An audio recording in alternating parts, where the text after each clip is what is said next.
This conference will now be recorded. Potential use of tiers and where we think that might head in the future, and then talk a little bit about the IPP database, which we've talked about in a few of the past meetings and hinted at, and might get into a little bit more detail here as well. Okay. Just as a reminder, and a lot of the direction that we're taking is directly out of the water plan in terms of the process for updating SWASI and the VIPs, and then ultimately the water plan itself. And so we're trying to stay true to that schedule and really, kicking off this VIP process at the end of last year, kind of around August is when we kind of saw that process taking off, and have really been working through some of the discussions, even around procurement, what we'll get into in a little bit.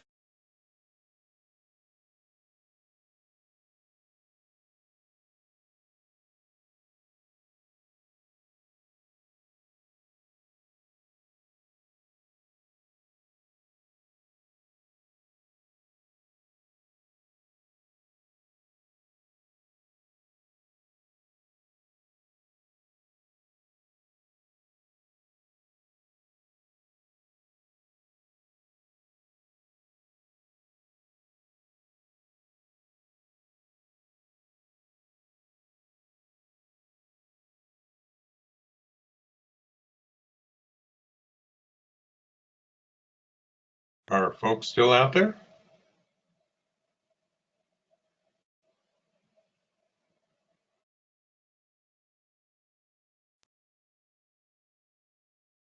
The audio went dead for a while.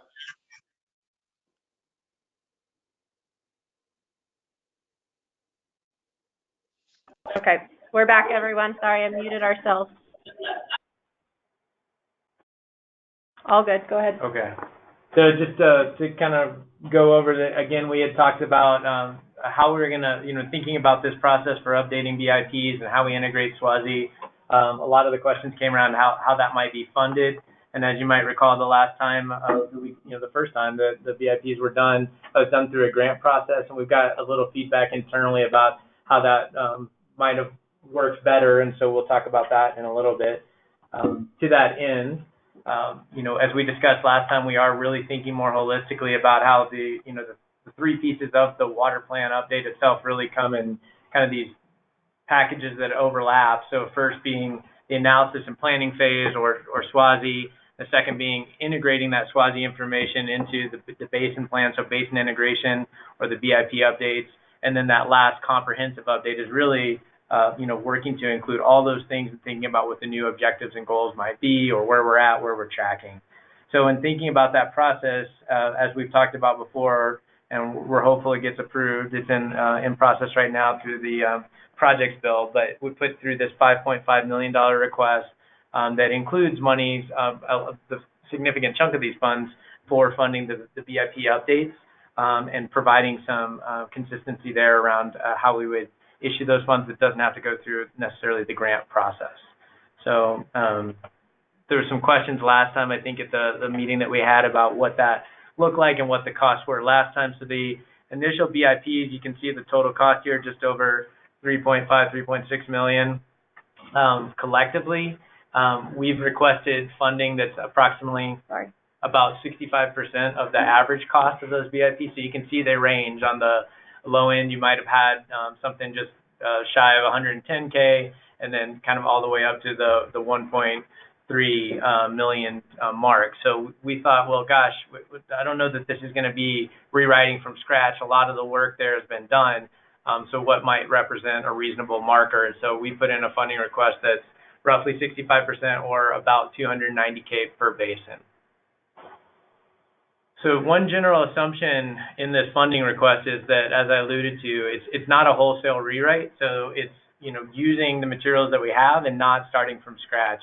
There are chapters and sections in there that may largely be untouched or not need to be updated. So the section that's the background, or talking about the basin itself, is probably one that will need less reworking than something that is really focused on IPPs that may have changed, for example. So one assumption that we're making in this process is that there will be some sections and tables that need to be updated, but certainly not the whole thing.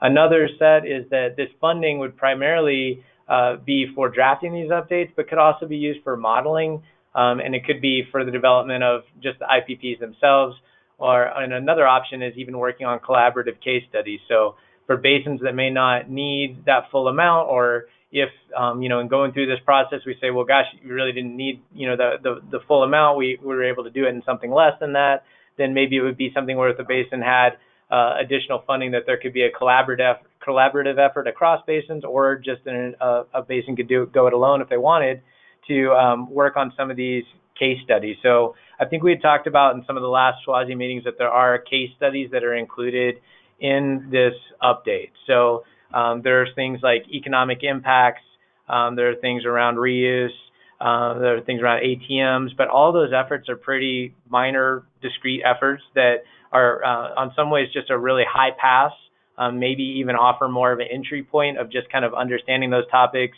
and digging in just slightly, but are probably more, if a basin were really interested into taking a deeper dive, that may be something that would require additional funds. So I know in talking with some folks at the Gunnison, for example, they're really interested in some of the economic impacts of shortages and wondering how that might be fleshed out. There could be, if there's additional funding left over, an opportunity to do that and or collaborate with other basins, which is something we've heard a lot about at recent roundtable meetings, is a desire to collaborate, where there could be some, group consensus around a case study that might make sense. Yep. This is Greg. I was just going to pipe up and say, we've also heard too that some basins, the North Platte being one example. I talked to Kent Crowder last week. There may not be a whole lot of other things going on, a whole lot of new projects, and so we don't necessarily anticipate that it would be exactly the same amount of funding spent per basin because of issues like that. I mean, there's a reason, I think, why the South Platte Metro Basin spent so much money last time. There's just a lot of complexity, a lot going on. So, we want to build in the flexibility and have the support there, but we certainly understand if there just aren't new projects or potentially in some basins maybe not a desire to model certain things. We're not, forcing basins to do certain things. We want to have that conversation and see what makes sense. So, to what the funding could be used for, I think, Russ did a great job going through some of the possibilities, and that's really what we see this whole implementation working group focusing on over the next few months is, really fleshing out that list and kind of what makes sense. Yeah, no, that's a good reminder. And I would also add, too, that we, this is certainly the weight of the world isn't on your shoulders. This is something that we see as very much an iterative process and something to be discussed moving forward. And we'll talk a little bit here in a second around this last bullet. But our general thought process is that, things would be coordinated through, we've called it a central contractor in the past, and then recently, some input we heard from stakeholders, and maybe it's better just to use the term general contractor is more accurate. But just like you'd have a general contractor working on, maybe a major development project, but then, a certain sub or local expert that was, building, one building. I mean, this is very much a similar process. So general contractor is absolutely the right terminology to use. So how this general contractor model could help improve the process, again, I kind of talked about at the beginning, but we did hear some feedback that we really can't use grants to create state work projects in the way that we did it last time. And there was a lot of push on our end to kind of figure out a way to realign that system. And so this process through going through the projects bill and putting in dollars allows us an avenue to not have to use grant funding, which meets multiple benefits. On our end, it cleans up some of that back end feedback that we heard, but for basins, it also allows grant funding to go wholly towards projects, which is another piece of feedback that we heard. There's also the issue with roundtables, and this was another sticking point for the first BIPs, but roundtables aren't fiscal agents, and so the process of having to get a fiscal agent usually means that fiscal agent is going to take a cut, and in some cases we've heard that cut, or we know from our own experience, can be pretty high, upwards of 30%. In some cases, it's probably going to be half that, and maybe something like 10 or 15%. Either way, those are funds that are being rerouted from this project, and it seems that going through a central contractor or general contractor model can help clean some of that up and allow the money to be more directly spent on the project itself. So in our opinion, this general contractor model seems to meet multiple needs, and then of course, and as Greg kind of alluded to, and we want to emphasize here, absolutely there will be subs or local contractors. I mean, the intent is for this still to have the same flavor as before, where it is absolutely each basin's BIP and they own it. It just would probably be coordinated through this general contractor who would really be that kind of conduit to help kind of pass information back and forth when we're not available and there needs to be an answer really quickly. If you got a local contractor that's working on a project and they have a question, they're going to be able to work through this general contractor probably a little more quickly. Also to provide some of that kind of continuity of where we've been with this kind of SWASI update and where we're trying to take things and all the decisions that were made, and really to have a general contractor that can help make that a bit seamless and not have to rehash things, but explain what was done before and why, and that we expect that general would have a lot of knowledge about that and be up to speed on that so that it can easily relay that information. So what this might look like is, again, us working to kind of collectively put together a team and put out an RFP to look for this general contractor that would have a scope that probably includes all of the basins, but with a kind of a specific understanding that they would be working with local experts in each basin and working with the roundtables to identify who the best local experts would be. That the basins would then work with their local experts and this general contractor to develop their BIP updates, and that all that information would, both in terms of the IPPs themselves, feed into the database that we've talked about, and then also all that information would go towards the update of the water plan ultimately. So the big thing for us is that money that we put through isn't a one-time request. It's not an annual request. It's really setting the kind of work for the next 3 or 4 years that would be inclusive of the integration of the SWASI information, the BIP updates, and then ultimately updating the water plan itself. And we're hoping that doing this process kind of seamlessly allows for, as you know, in the water plan, a lot of the sections are really talking about the basins or talking about basin projects. And so hopefully these things can kind of be updated in tandem as we're working. So the BIPs are helping write the water plan update.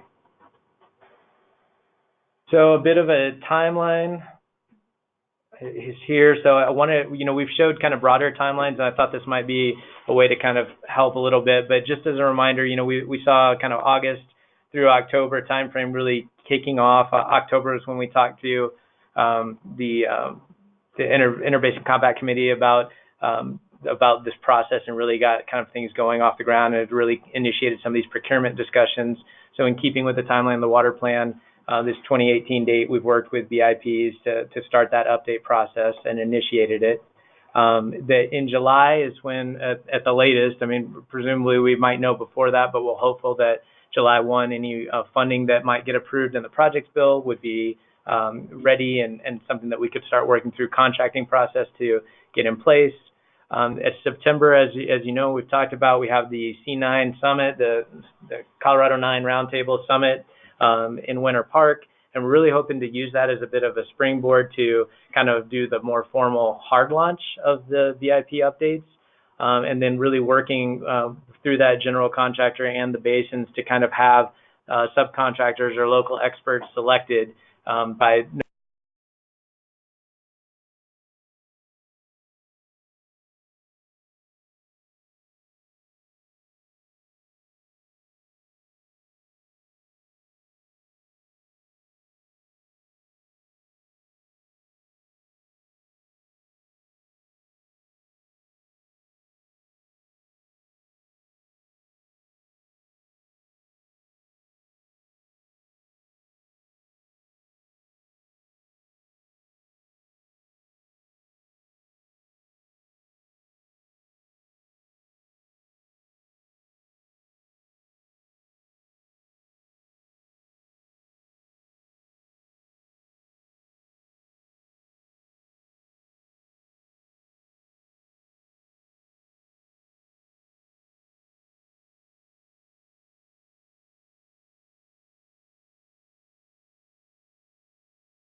Okay.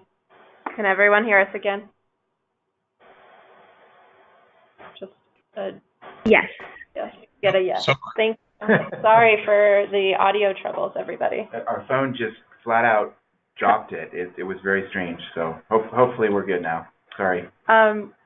Will one person say the last thing they heard from Russ, and we can backtrack a bit? One random, whoever talks first.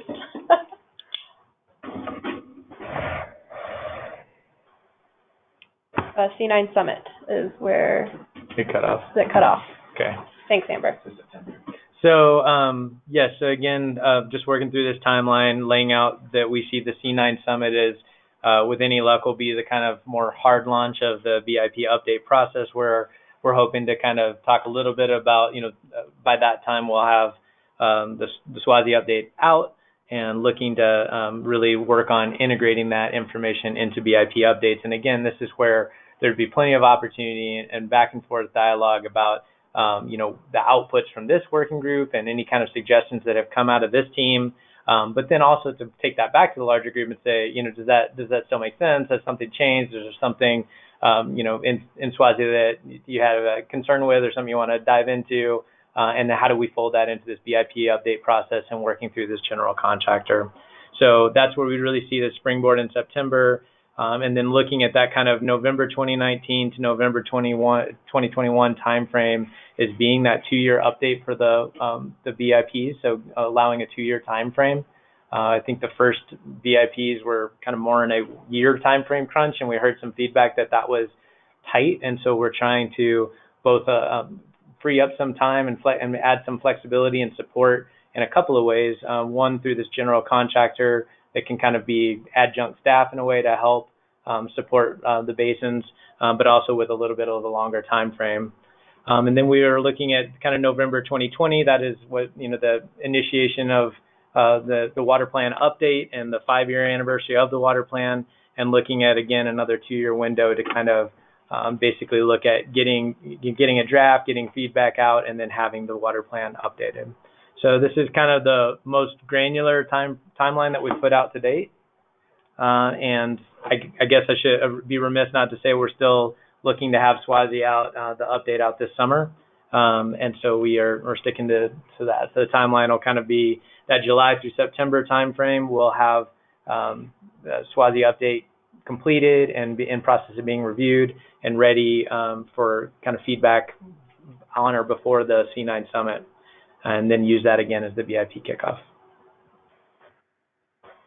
So we thought, kind of given some of this and with some of the deeper dive we want to take now, maybe to set up some polling.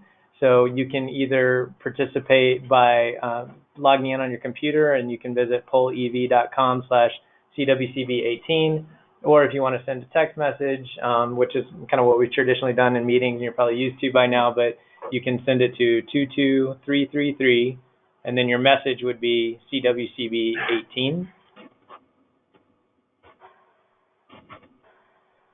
So I'll leave the screen up just for a second.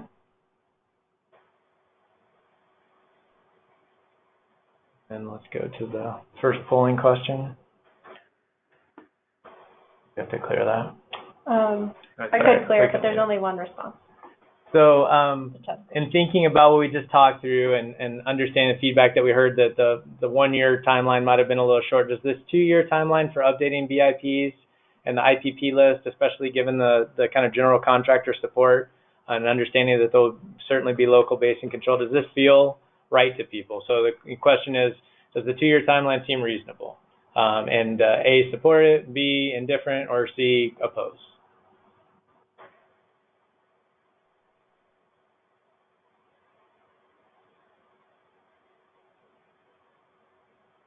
Great. Okay, so then we do have another question right after this. We do. We can talk about their, Sean had a question I said we could Sure. go to later. We have some responses on the chat as well, which we'll log and combine all of these together. So was there a question you said that came through, or do we want to ask? For later. Okay, Yeah. perfect. Okay. Okay. This is very finicky. Okay, so just as a reminder, this is a slide that we are constantly working on the water plan.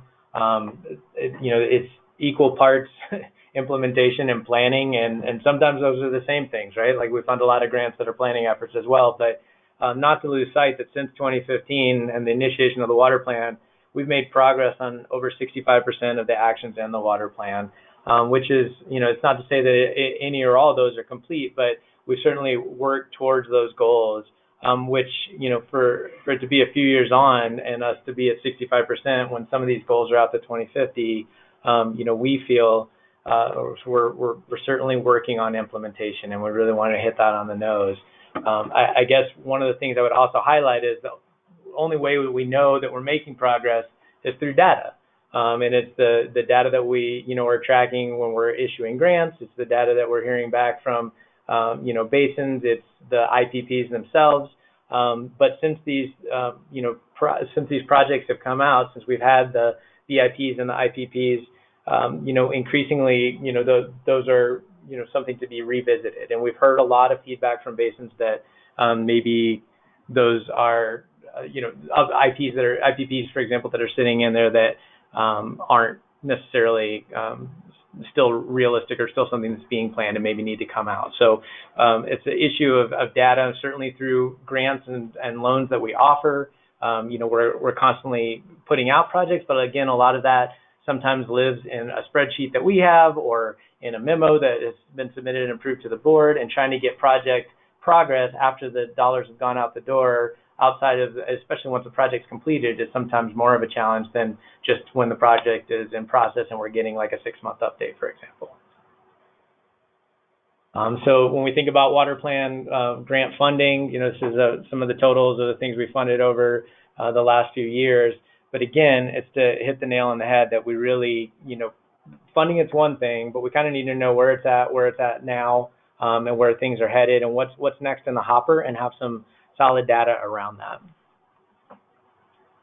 So we also, to that end, we have a rough idea of, obviously, of, where we're funding projects, but we don't always have the greatest granularity of exactly where, at least in terms of where we might put that on a map or how easily that could be integrated into a system. So sometimes the data is there, but how easy it is to pull together is a bit of a different story. And this is something that we see, when we talk about IPPs and basin implementation plans, and the water plan itself. This is really a shared effort between, all Coloradoans, but, between CWCB and the basins themselves. And we need to work together to kind of make this a little bit more seamless and make it easier for each other. So with that, as we look at projects and processes, we've kind of quickly realized that because there's this issue that they're not always updated, and we're not confident maybe of what's been recorded for each project, that the decision was made early on, and this is something I think was discussed with the tags as well, of not including the IPPs in the technical update. And I think we got some good feedback too, even at our last meeting, that maybe a lot of projects might have gotten put in too because there was a real strong tie, or at least a perception that they had to be put in order to kind of secure any kind of future funding. And so that's something that we're definitely thinking about. But there are a few reasons why we didn't include them, and we have some major questions. So, do the IPPs that are out there count the same water? So if we're trying to, quote unquote, fill the gap, do we have any confidence that these are actually discrete efforts, or are they overlapping efforts, and how do we track that? And we don't know that because we don't have the greatest data to tell us that, and there's no kind of consistency across those. So again, another question is, are all those IPPs moving forward? There's quite a few on some of those lists, and some of them are, when they were written, even acknowledgement that there's something that's been planned, but have those plans changed, or are they still in effect and moving forward? And what does that actually mean in terms of, water saved?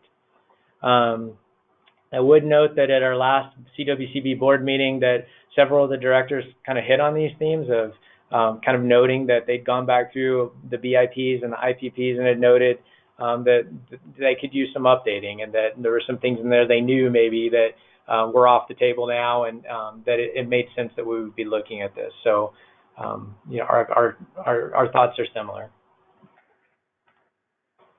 So one thought is, and we talked about this briefly at the last meeting with Peppo, but should there be, project tiers? Our thoughts are that just like in a spreadsheet where you could filter out and sort information, that if we have a list of criteria that are or just key information that's getting input around each IPP, that it makes sense that there would be some way to sort that information. Certainly, you could imagine that if one project had a proponent, had a title, and had funding behind it, that might actually be a natural filtering even of, comparing it to a project that had none of those things. We did note here that just in looking at the Gunnison, when you look at the BIPs, they're ones that actually used a kind of a tier system, a tier 1, 2, and 3 process. So there's some thoughts around, would we want to look at implementing a similar kind of consistency across the basins? And we think it makes sense. I guess I would note too that the Gunnison example is one example of many potential ones, of course. So just to help spur your thoughts on this, the 2025 kind of deadline, if you will, that kind of separates the different tiers in the Gunnison was the way that they chose to do it the first time around. So that's certainly one approach. But I just want folks to be thinking about this, and we really want to cast the net as broadly as possible to get your feedback on what might make sense for these moving forward. So, part of kind of understanding what the tier terminology or definitions would be is around just the, how you consider the project, the title itself, or the terminology. So we had heard, again, I think some helpful feedback at the last meeting, some representatives from the Arkansas talking about, gosh, like if a project's shovel ready, if it's, implementable tomorrow, if I had the funds, I could get it done. That's different to me than a project that is, an idea, but doesn't necessarily have a concrete pathway to being implemented. And I think that there's some, discussion to be had on both of those ends, that maybe you want to have conceptual projects, as a low barrier to entry for, basins to be considering, and maybe they stay in the hopper, but there's got to be some way to distinguish between those two and easily sort across those. And right now, that's not something that, certainly not in any sort of central database that's possible. And so we're really looking at trying to get this team's help for helping us think through what that terminology should be. So is it shovel ready? Is that the right term? Is it, there's something that's just shy of that, but it's a strong project? Is it conceptual? Is that the right term? Or is it, proposed? Or, what should those terms be? And are there others? Or are there other factors that need to be considered?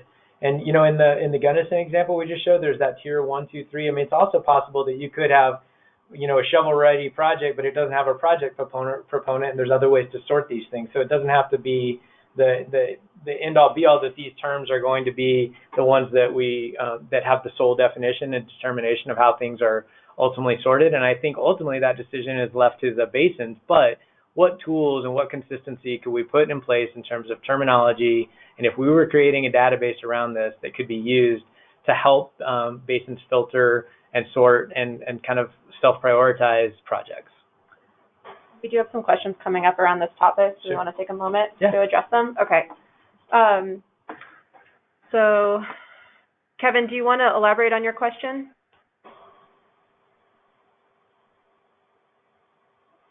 Do you want to chime in? I'm not sure. Feel free to pass up, Kevin. I think Carrie Dennison also had a great point. Go for it. That projects that can be done or are shovel ready, and those that need to be done or meet water shortfalls need to be separated.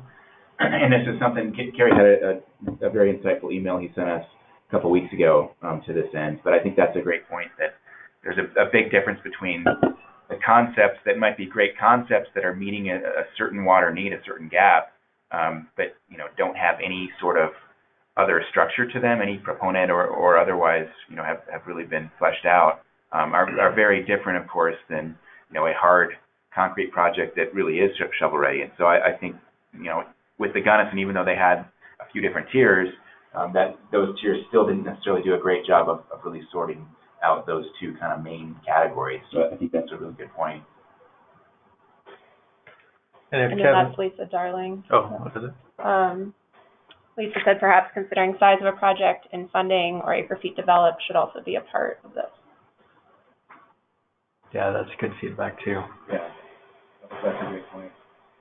And yeah, I mean, I don't know if Kevin and I had talked a little bit, and I think maybe this question around who decides, and Kevin, you can, if the audio is not working, you want to respond via the chat and let us know if we hit it on the nail on the head or not. But maybe it's who has the ultimate determination of what goes in into like the database, or who helps decide these things is. But you know, the whole purpose of this is decide that together. But I think ultimately, when it comes down to IPPs, it's basin driven. So the decision would be at the basin level of what goes in, and it's certainly not for us to you know, pass judgment on what makes a good project. I mean, I think we've heard good feedback that you know, there's been some basin projects that have been funded that don't necessarily meet the gap per se, but are really good projects. That's certainly a decision that's been made at the basin level. At the same time, that comment also also added that it would be helpful to have some greater consistency around how to consider projects. And so I really think it's working across this group and ultimately the basins to decide what criteria kind of make sense, and how does the basin self-prioritize, and then how does that ultimately filter up to the grant process.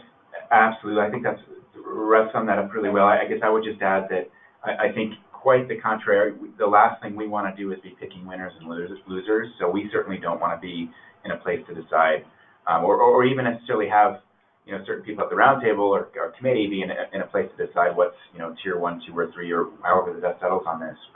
But instead to really tighten up the definitions and the criteria enough that will really give the sideboard, so that you will, you know, really be able to understand what is in, you know, A project, B project, C project, for example. So that's really where we see this exercise going. So a couple of comments, Greg, and I don't know if you want to filter this, but Kevin had first asked, how is this different than the permitting process, or is it the same?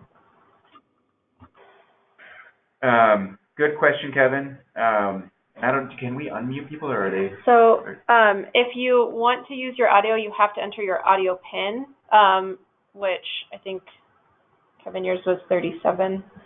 So we can just go with the chat for now, but yeah, feel free if you want to enter your audio PIN and pipe up. Here. I see this as a very different process than permitting. You know, to us, this is really getting better data to really help with, you know, the funding conversation, among other things, as Russ has alluded to earlier. You know, permitting is always going to be an issue, obviously, with any given project that meets permitting criteria. So, you know, we understand that is out there. You know, we understand that the whole permitting world entails its own wealth of data and you know, the requirements for, you know, what needs to be submitted, when it needs to be submitted, all of that. But definitely see this as a different exercise. And though I said, you know, we certainly want to really tighten up the criteria and the definitions, you know, I think it's not going to be necessarily super hard and dry as it is with certain federal permitting processes, for example. You know, it's really just help us get better data at the statewide level. And then I think a comment coming through from Lisa, but consistency between bases is important in terms of criteria, correct? Right. Yeah, absolutely. Yeah, that's really a big driver of all of this. Then last comment came through. What about water rights, or a valid water right? Would a project need this? Yeah. So Jackie's question about water rights, actually came up at the Yampa White Green Roundtable when we were there in January. That's a great point. I think that's, you know, we're going to get to in a couple more slides, I think, some of the specific criteria that we've got, and actually we had an exercise going through each of the Basin Roundtable plans, so each of the BIPs, to really look at the data that we do have, and then to recommend, you know, the basic blocks that we might need. And I actually we have 20 things on the list. I don't want to preempt this. We'll get to it in a second, but I don't think a water right is actually on that list, but that's a great question. So that's exactly why we're having this conversation. So maybe, for example, if you were going to be in the top tier, maybe having a water right would be necessary. obviously you would need a water right to kind of build a new project that has a new supply. So just building on what Greg just said, so there, I mean, this kind of, thought maybe we'd put this out as a handout, but then quickly realized it's probably just easier to see it in this format. So what we realize is that across the different IPPs, people are tracking different things. Some certainly, in even one basin, there may be different levels of these things that are being tracked. So I think we've said many times, sometimes even just that number 2, like a project name, is not given. A project ID may be like a unique identifier that's ultimately on the database side of things, but some way to easily sort these things. And then the status, I think, is where that terminology really comes in of, this is conceptual or this is shovel ready. So this is a list of 20 kind of what through our internal process and working with consultants on our end kind of suggested as this seems to be the minimum criteria that we would need to kind of include, or minimal key information data that would go into an IPP that's being put forward. And if it didn't have, all of these things, I guess, or, assuming that the group supports this, or, there's an ultimate list and it didn't have all those things, I mean, it would almost, I think, self-filter out as not being at the top. But ideally, we would have this for every project that was in there, so you had a level of consistency across the basins. So these are the kind of things that we had talked about. So again, project ID, a name, status, the project type, like what's it going towards, the lead proponent, does it have a proponent or not, is key in making sure it could actually go forward. Who that contact is and having a name. So for example, if something is, in an IPP, but there's an IPP in a project that's on the books, and we look through the database and we're not sure it's actually still there. Is there somebody that we could contact to say, where is this at right now? I mean, that's pretty basic information, and yet we don't have that generally. The basin that it's in, just being clear about that and having that as a criteria that's marked, and then the percent that funds go to support. So we've heard a lot of feedback, I think, recently about multi-purpose, multi-benefit, and even though that's what we clearly want, and that's a major goal of the water plan, that we also have things, kind of our funding siloed into different buckets, and yet at the same time, if you get a grant fund for something that's agricultural, there may indeed be some kind of muni benefit, or there may be some kind of environmental benefit, and so having some kind of breakout where you could self-assign as the basin what percentage of the requested funds are going to which of those buckets would just be helpful in getting basic data back on the back end of where that money is going into what percentage. Because right now, you can imagine if we had to sort it out, we'd say, well, it's the ag fund, it's going to ag, but that's not quite the point, and it would probably skew the numbers pretty greatly. So does it meet multiple needs? Yes or no?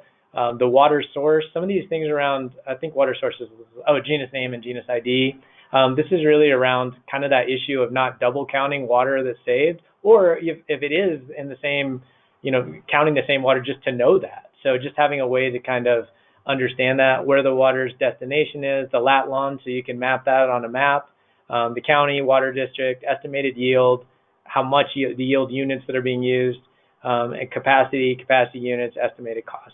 So this is kind of the first take after, I think, a somewhat whittled down list of what originally was a much longer list, but we also understand that data entry isn't fun, and we don't want this to be a high barrier lift. We're like, what are the key pieces of information that would be critical just to having a good, solid understanding of where these projects are, what water they're, counting, how much they're yielding, who to contact, and how to name them, and basically keep track of these things in a central place that hopefully makes it easy for basins to track as well. Anything to add to that? So as an example, I've talked about this a lot, and you can see, I think I've previously taken the names off and just kind of had it basin A, B, or C, and this is certainly, it just is what it is, right? It's not any kind of judgment. It's just, you can see just in this chart this lack of consistency across basins. And so if we took that list of 20, which are outlined, I know it's small on the left, you can see how those kind of naturally fall out now around where they are or are not being tracked across the basins. And so you can see how there's these gaps. And in some cases, those may or may not, seem as big, but there are certainly gaps in some of these. So we're trying to get some greater consistency around this. So reasons why we would want to do this, and I talked with Kevin a lot about this too, so I'm glad that he's on the phone, but really just to even create a map like this one on the right, we kind of need to know the latitude, longitude, or where it is, and have a unique identifier for it. But for us, it's also just about legislative reporting and us, making the case of, hey, here's where we're spending funds. We get this question all the time, or we want to do updates on progress and metrics and where we're at with the water plan. And to do that, again, we just have to have good data to be able to report that out. And good data ultimately means good reporting. Good reporting is making the case of where we spent the funding, that return on investment, showing the need that ultimately makes the case for funding that comes back to basins. And so our hope is that this is really, we're mutually aligned and doing something that helps get some synergy and puts things all in one place that we can both access. So we see this as being used by both CWCB staff, of course, but really for the basin roundtables where you just have a central login, you can go in and you can take a project off, or you could change a project status if it's now shovel ready but previously it was conceptual, or if you didn't have funding, you now have funding, you didn't have a proponent, you now do. These are the kind of things that seems like it makes sense for both of us to be able to know and easily go back and forth on, and probably makes even ultimately you could see how some kind of smart output of this, some easy to report on tool that would come out and give a report would also be something that could be used even to support future grants and loans that are coming through. So our hope is that those would be kind of, there'd be some synergies across those databases too.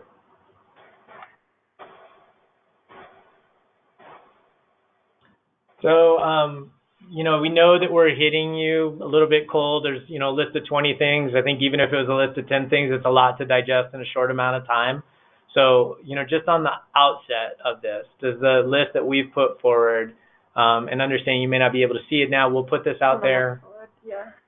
We'll put this, obviously this will be up on the website. We can send it out to you. We can also, if you don't feel comfortable now, can give us some feedback. But, does the list seem reasonable, or does it seem like too much? And then we'll go in a little bit more detail and say what's kind of missing, or what would you like to see. This is Megan. I'm just going to add that we will log all the comments in the chat. So if you have thoughts, we'll make sure to keep a log of those afterwards to look back at.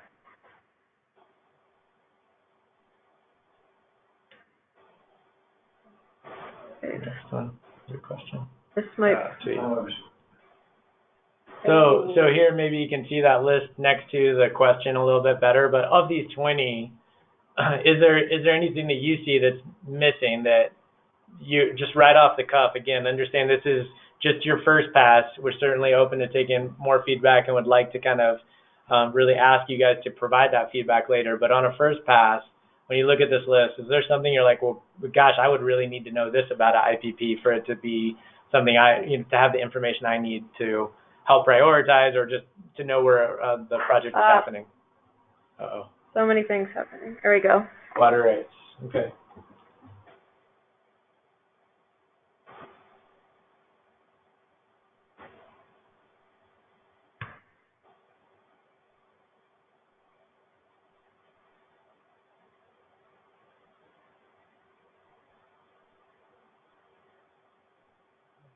Okay.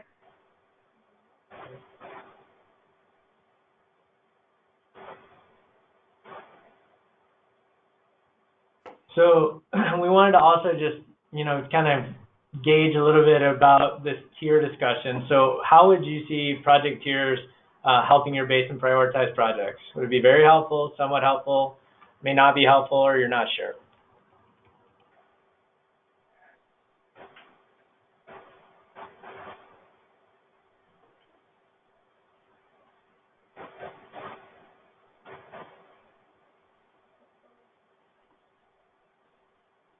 There are some people on the phone who can't participate in the polling, which is totally fine. If you have thoughts or want to reply afterwards, feel free to do so. Okay, so the next. Harry Dennison said it really depends on what criteria are used to create the tiers. That's a good point. I would say it really depends on who makes the decisions. Hi, Kevin. Hi. That's a great point. Do you want to discuss that a little bit more? Any thoughts on that? Well, to do any of these projects, and it goes back to your question about shovel ready, et cetera. I mean, the old discussion of shovel ready would mean you're funded, you have permits in place, and you're ready to go. The chicken or egg question is when one gets into a permitting process, at least we expect this to be the case, is federal agencies to some degree want to know if there is local support. And it would seem that the basin would be a way to gauge that to some degree. And someone has to decide the questions that you have in here of whether there's multiple benefits, et cetera. So I'm just curious as to, as we move forward with this process, so that you can adequately report things, are the decisions being made on all these questions at the round table, or some combination of that and the CWCB staff and or board, or how do you envision that? That's a great point, Kevin. I think ultimately, as I said earlier, we're hoping to tighten up the definitions and the criteria enough that it will be, in a perfect world, totally objective. It would be, you have these 10 fields or 20 fields that you don't, and however we massage that criteria, it's as black and white as humanly possible. That being said, I understand that there may be things like, it's a good point you raised, multiple needs, for example, that we get a lot of grant applications, and certainly it's been state policy that we want, multi-purpose, multi-beneficial projects, and so, grant applicants will do their best to check all those boxes, and very creative in some cases about how any given project meets, wonderful different benefits.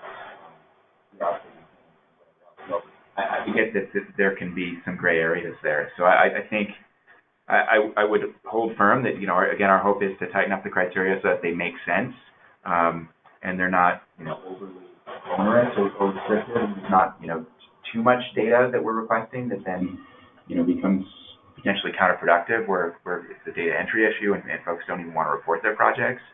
But that, we can have this conversation with this group. You all can work with your roundtables, and we can ideally settle on something that makes sense and kind of take that decision component about who's blessing this project or who is not, and out of the fray. Yeah, some of your technical questions in there, for example, project yield. The more complex the project is, or the more we plan for drought, the yield is different in different years, and you may think that during drought periods, yield is more important. And so even reporting those, knowing that we've got to try to get something simple enough for you to report to the legislature is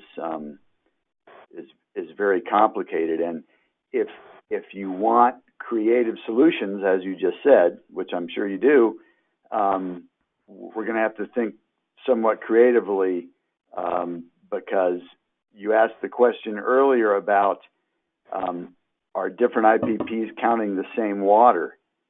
And in the most synergistic, creative way we could do it is, indeed, it is counting the same water and it's meeting multiple needs. And that's what we were trying to do with the reason in our basin we developed the modeling that we did is to be able to look for synergistic solutions. So as I look at your list and I think about what the Yampa White Green has done to try to create a tool to come up with creative solutions, I'm not sure exactly how to fill these things out, but I'm sure we'll be working on it. Yeah, no, thanks, Kevin. That's good thoughts, and I think you're right. I mean, at the end of the day, this is a pretty hard task, and that's why we're bringing it to you and not trying to just make these decisions, arbitrarily here. But we really want to, use all the creativity and all the knowledge and experience that you all have, and certainly to leverage that, when you go back to your roundtables. And I think, we're kind of getting to the end of this conference call here, but basically the assignment moving forward is to do just that, to help us think through this, to give us, your opinions, to come back before the next call. We've got the next call coming up. I think it's the 19th of March for this group. But ideally, if you could get us something, any further input that you have on these questions, on what you would do in your perfect world, how would you simplify this? To Carrie's point earlier about, dividing the shovel ready versus maybe more conceptual projects that are, meeting a need. You basically know the need, but you don't know the project. That's one issue. There's many other issues. Kevin has raised how do water rights fit in, permitting, and whatnot. But your assignment is really to help us think through this, and continue to give us any input. And I guess I would say ideally, if you could get us any input by the 8th of March, by Friday, to give us a week and a half or so before that meeting on the 19th, that would be ideal. But certainly, anything that you can get us before that meeting on the 19th would be great, and we will do our best to synthesize whatever feedback you have. But this is something that we've given a lot of thought to, and don't have the great answer yet. So we're still working on this, and that's really the point of this group, is to help us think through this, and then many other things that you'll see. Yeah, I would add, I think it's I like your comment on the creative solutions, Kevin. Appreciate your comments as always. To me, I wonder if there's not other things too, as you guys are thinking through this list. Like, so for example, you brought up yield, and I know that you had talked about a project where maybe the yield is more, in a really significant drought as compared to like a regular year.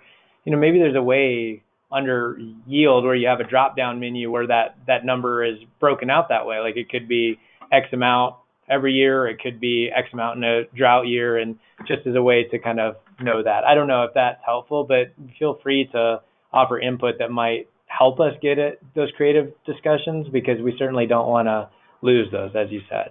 And then I'll also say there's a few comments. Greg, I don't know if you want to kind of take the first pass, but Sean had talked about prioritizing projects and to what end. I mean, I could certainly say that we've heard to what end, I think, is at the basin level. We've heard, I think, I can think of at least a couple of roundtables where clearly they've said, like, gosh, I just wish we had a better way to prioritize these projects, because we got, especially when severance tax was down, that there was limited funds, and they wanted to know, like, how do you value one over the other and use your funds a certain way, and there's really no consistency for that. But do you have other thoughts? No, I think that's exactly it. And I guess I would say, Sean, that when you get down to the whole purpose of the water plan, it's all about setting priorities. And a lot of that is funding. So I think ultimately it comes down to the limited resources that we have, and making sure that we're using those as efficiently as possible to fund the best projects. So I think ultimately it really does come down to us, as a state agency, just helping to coordinate, all the good work throughout the state, as much as we can, understanding that, everybody's doing all sorts of different things all the time, but trying to be as strategic as possible. So I think, it's not easy to get to prioritization, and I think that's why, we're having this discussion about tiers. I think having, 2, 3, maybe 4 tiers is probably as close to prioritization as you could get. I think at the end of the day, getting to a hard prioritization, ranking 1, 2, 3, 4, 5 all the way through every single IPP you have as a basin, is probably impossible. And I think giving the authority to Kevin's question, to a basin roundtable to kind of pick those winners and losers and have, the top project and all the way on down is not something that we could get to. But I think a much simpler approach to having tiers helps with that prioritization to some extent, and that really does help with the conversation moving forward for not only funding but everything we're doing. Not only as a state agency, but all of your organizations as well. So And then there was another question, which I think is a shrewd one I hadn't quite thought through, but is it expected that each basin would have someone, like an expert, independently verifying all of the criteria for each project? I mean, I suppose, my first pass is that there's a fair amount of trust in here and that the basins are comprised of many experts, but what other thoughts? Agreed. I had not thought about that concept. That's a good question. I think that was from Lisa.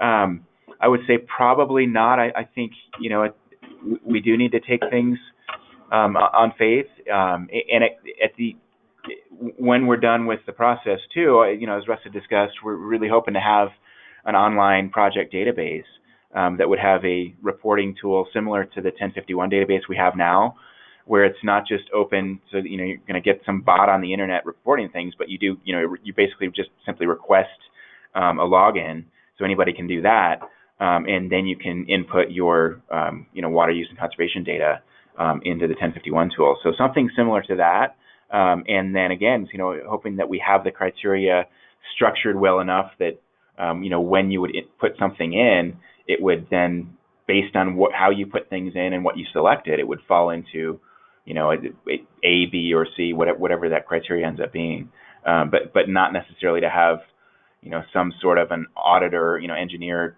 kind of river master, if you will, or project master, really making those decisions. So Greg had talked about the kind of March 8th. If there's any additional feedback that you want to provide, that would be great to get anything then specifically around the terminology and what terms you might feel are best, or that list of 20 criteria, and if they're on point, if there's additional ones you would add. I think that we saw a couple of comments on permitting and water rights, for example. But I think it's also fair to say, okay, like in that example I gave with Kevin's question, yield probably makes sense, but there's some cases where that wouldn't, and so help us think through if you're going to include that criteria, what kind of additional yields or drop downs you might have that would help us qualify it in a way that would be most helpful. I mean, at the end of the day, this should be helpful for the basin, and if it's not, then we need to make it work where it is. So hopefully we can make it where it works best for both of us. I thought maybe it makes sense now, Greg, if you think we might open up the phone line. Absolutely, yeah. No, let's open up the lines and please pipe up anyone who has a question. Mike Shimon had a great question about maybe using the C9 Summit to see if the roundtables can really agree on uniform criteria, and I think that's a really great point. And I think we hope to really use the C9 Summit not only for this criteria, but really for the whole BIP launch, kind of what that assignment is. And frankly, we hope to be fairly far along at that point where we would have something that's that we could hopefully get buy-in at the C9 Summit on the criteria and the basin plan guidance and everything else, but certainly not have it be set in stone. And I don't want folks to get overly concerned necessarily with our quick pace. I said March 8th we'd like feedback. We have the meeting on the 19th to discuss this further. We certainly understand that roundtables have their own schedules. You may not be able to meet with folks prior to those times, but I just want to reiterate that this is a process that is going to take a number of months, and so we would love as many comments and questions as we can get on the front end, but we realize that this is going to be a longer process. It's going to take time. Yeah, and Mike, I think great question. I think we're trying to really use this group as a first pass to say, here's what we've kind of come up with, but does that make sense? To get that gut check, and if it doesn't, to have change that before we float it through a larger group, and hopefully be able to kind of float that final list and recommendations that are at least the initial input from this team, so that it helps. I mean, as you know, sometimes it's easier to have people respond to something than it is just to throw out a blanket idea. So we're hoping to be able to kind of whittle this down a little bit and get it into something that we could hand out, make a part of a package, or put up on a slide that would say at least this represents not just our thoughts and some of the contractor think, but also kind of ground truth a little bit with the basins as an initial pass. Given that, what do you think? And then from there, I mean, we still have, outside of just the BIP updates themselves, the process of going through and procuring, a contractor or company that would actually create the database, and that would probably certainly entail some stakeholder engagement around just testing it and seeing how it works. So this, to back up what Greg said, I think that this is a multi-month process, and this is just kind of the first pass.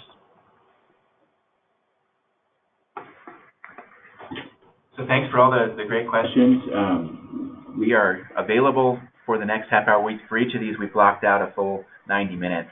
I think with the hope that maybe we would only take an hour of your time, but we would love to stay on the line and discuss anything, answer any questions, any other comments. And of course, you all know where to find us. And like I said, we would love any questions and comments. And, feel free to pick up the phone, email, whatever works. This is Megan. I posted in the chat a link to the Implementation Working Group landing page as well, but just a reminder that we will have this recorded webinar in the PowerPoint up by the end of the day. The last two from December and January are up there as well.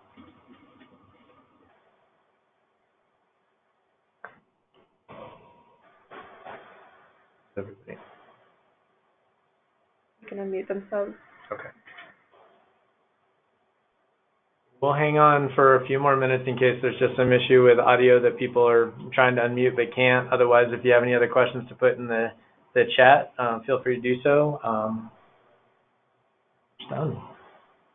Thanks for putting up with the audio issues at the beginning. And please send any input you have by that March 8th. That would be great and greatly appreciated, and help us prep for the next meeting.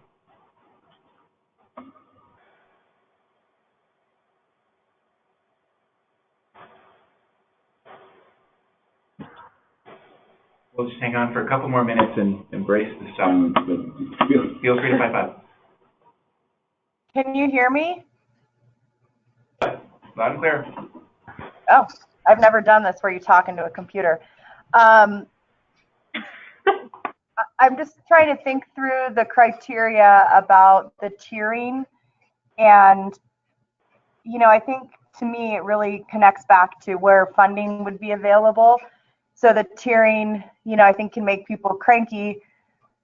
They're not comparing apples to apples, but really only if there's money involved, right? So if basins were going to get like so much money for tier 1 projects, and that money was going to be distributed equally across the basins, then I think the criteria could really be up to the basins to determine, as long as the state was comfortable with them as to how you prioritized your projects. They wouldn't, but if the basins are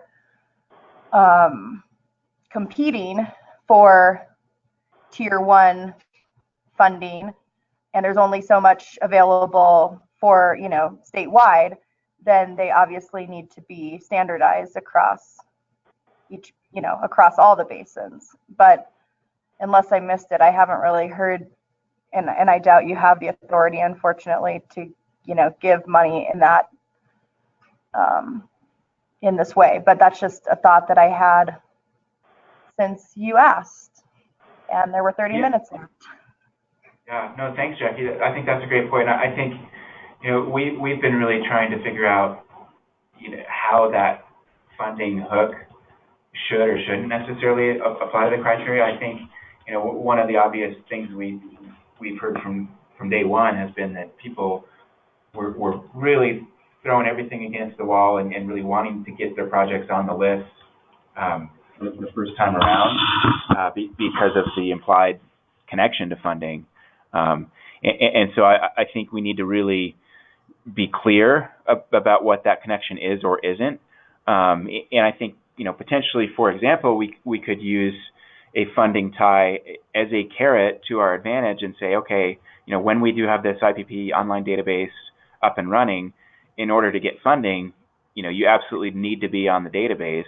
But you could do that in a lot of ways. I mean, you could always have that open and, for example, you have a great project that kind of comes into form, and you can put that in the database, for example, at any given time. So as you're applying for a grant, you can say, hey, we didn't envision this thing 2 years ago, but this is really going to meet this important restoration need on this reach.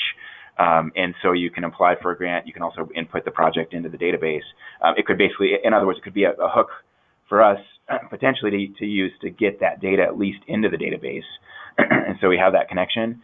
But I agree. I mean, there's a lot of different ways that this could really be kind of structured and and then even ways that it could be interpreted that we may not be able to anticipate. So I think we really need to give a lot of thought to that.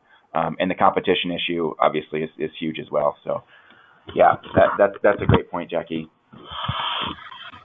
Yeah, I just thank you for saying all of that. And I think just, as a follow-up point on that, I struggle to determine how best to engage our Basin Roundtable, knowing that they have planning fatigue, and that they're volunteering for this type of stuff. And so without something to say that, funding will be determined, just some blanket statement on the tide of funding, I wonder how engaged we're going to get people, and therefore how good these updates will be. And I don't mean to be negative. I'm just trying to think how you stand in front of 40 people and you say, we're going to do this again. Here's how it's going to be different, and here's why you should care. Yeah, no, great point, Jackie. And I think we want that kind of feedback, of course. That we understand it's not easy. I guess two things I would say. I think probably the funding tie to some extent for that reason is important. But again, we need to be really careful about how we do that. But I think there are a lot of tools, with a tie to funding potentially to really enhance that engagement, especially with something like a project database. And then I would say that, as Russ had gone through on the funding concepts, kind of how we're looking to get the funding through the projects bill, and then how we're hoping to structure that, and go through procurement and everything else. The real hope is to take some of the pressure off, understanding that it was such a big lift, and there is a lot of planning fatigue from the roundtable members. But obviously we understand too that there's going to have to be roundtable involvement. It's going to be a roundtable thing. So best case scenario, you have a wonderful contractor who's doing, very good work.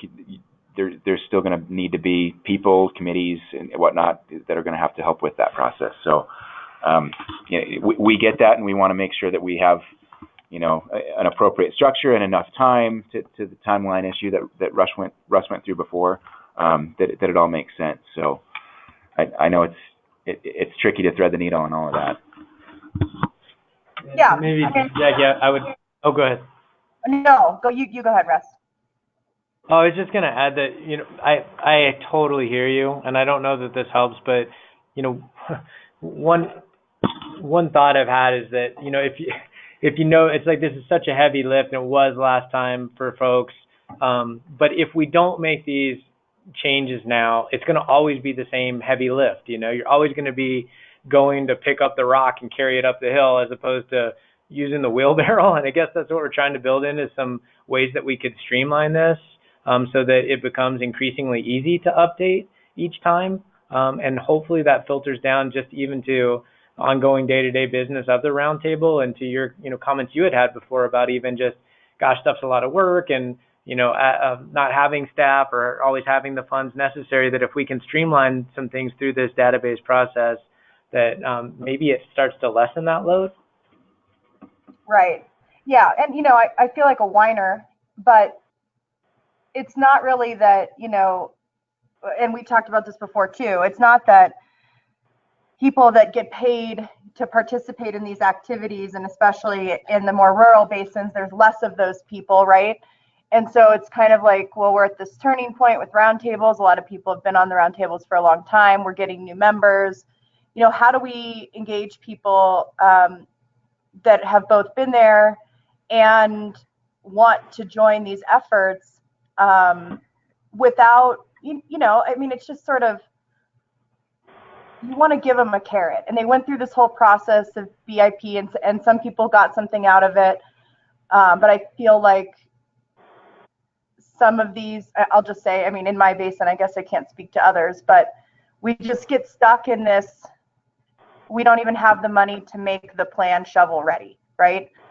And so we get stuck there. And then people get frustrated that there's yet another planning effort that we do. And so, I think your points are really valid. I'm just sort of thinking out loud of how you continue to make the engagement meaningful and, keep people interested and actually get some projects done where you can point to it and say, like, this was a direct outcome of all this planning that you all did. Thank you. Look how it's working for us.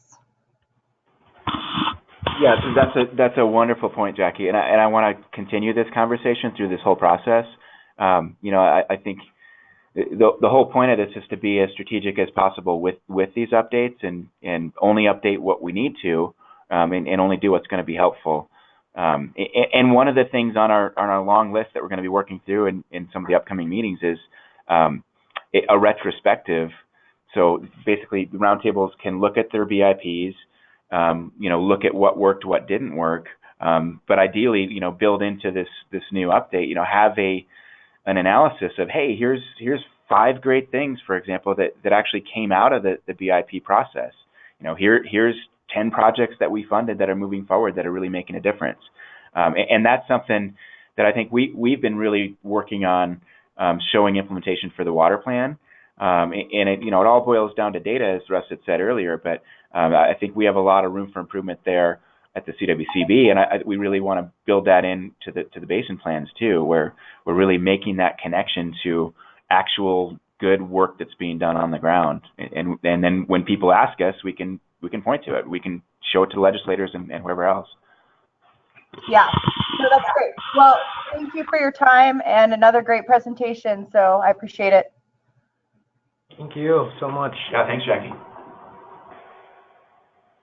Yeah, I'm going to get off. I don't know if I'm the only one left, so. You're not. Any other questions? Thanks again. Jackie, I was listening. Oh, okay. So there's other people. All right. I thought I was speaking to you after. Awesome. We'll All right. stick around for another minute or two if folks have questions. We certainly have the whole time blocked out till 11:30 if needed. Anybody's This also is welcome Mike to. Simon. Hey, Mike. I just had an idea kind of in follow-up to what we were talking about, and maybe if we think about a list of tiers or priority, however you want to call it, you need 2 different categories of projects. One for conceptual projects that may be great ideas but don't have a proponent or a funding mechanism, and they need help just to get started. And then the other category would be projects that already have a proponent and have perhaps progressed a long ways, and they need construction money. And those may be 2 totally different categories of projects, and we ought to maybe think about making that clear in these tiers or whatever listing criteria we come up with. Okay. Yeah. And one reason I suggest that is that these conceptual projects, I think in more rural areas, it's just harder to come up with project proponents, I think, than it is maybe in more urbanized areas where you have cities, water districts, conservancy districts already in place that have the job of, planning projects to meet future needs. So that's why I suggest maybe having 2 different categories and treating them differently. Thanks, Mike. That's a great thought. Yeah, we're definitely taking notes as you speak. And I think, one thing we could do is keep it as simple as that and just have those 2 categories and call it a day. I'm not sure that that's, where we necessarily want to land, but I think that's a really great point to at least divide those out. And I think there's also some amount of precedent for that. I need to go back through the SWASI 2004 report, but there were some more preliminary conceptual lists, and then there were, the initial, very first IPP list as well there. So I think that's a really good point. I had another thought that just escaped me, but I'll circle back. I'll think of it.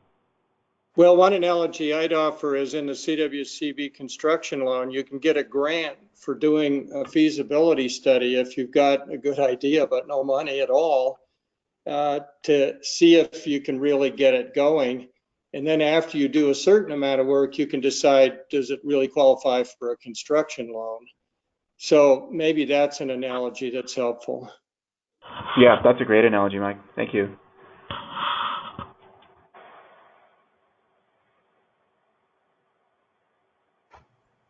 Oh, sorry, I just remembered the other thing I was going to say. We also got some feedback from the Arkansas Basin recently, basically expressing the concern that Mike had alluded to, that in a lot of rural areas, there's just not the resources to even help formulate some of these projects as much as they perhaps should be or want to be. It's not that the desire is not there, but I guess the concern was that some rural areas, even small districts, would not be able to compete with major water providers that have dozens of engineers on staff, and so that you would have the big dogs of the state that would be kind of populating the project database, depending on how you had that criteria structured, and potentially if things weren't structured properly, then you'd have kind of the smaller underdogs that wouldn't even necessarily make it on the list. So I think that's a very valid concern and just something we need to keep in mind as we have this conversation.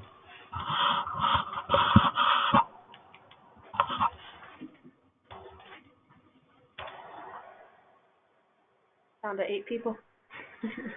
Our numbers are dwindling. Sorry. Any other questions or comments? And please feel free to reach out and give us a call or email or whatever else, other questions and comments that you have.